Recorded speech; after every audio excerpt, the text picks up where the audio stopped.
ধর্মের নাম করে বিজেপির হয়ে ভোট চাওয়ার অভিযোগে ভারতের প্রধানমন্ত্রী নরেন্দ্র মোদীর বিরুদ্ধে মামলা হয়েছে দিল্লির হাইকোর্টে। হাইকোর্টের কাছে আবেদন জানানো হয়েছে জনপ্রতিনিধিত্ব আইন লঙ্ঘন করার অপরাধে প্রধানমন্ত্রীকে ৬ বছরের জন্য নির্বাচনে প্রতিদ্বন্দ্বিতার ক্ষেত্রে অযোগ্য ঘোষণা করা হোক।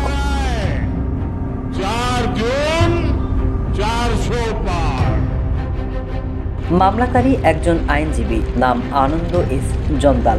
আবেদনে একই সাথে বলা হয়েছে, ধর্ম এবং উপাসনালয়ের নামে ভোট না চাইতে আদালতে প্রধানমন্ত্রীকে নির্দেশ দিয়েছিলেন। তিনি জানিয়েছেন, প্রধানমন্ত্রীর বিরুদ্ধে ব্যবস্থা গ্রহণের জন্য তিনি নির্বাচন কমিশনের কাছে আবেদন জানিয়েছিলেন, কিন্তু ইসি কোনো ব্যবস্থা না নেওয়ায় আদালতের শরণাপন্ন হয়েছেন।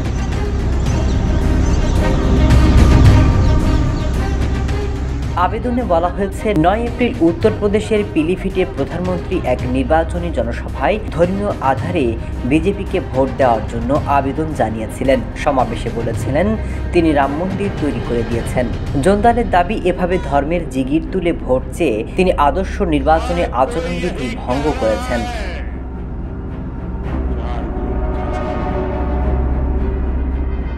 এখন প্রশ্ন হচ্ছে, চাইলে কি হাইকোর্ট মোদির বিরুদ্ধে ব্যবস্থা নিতে পারে?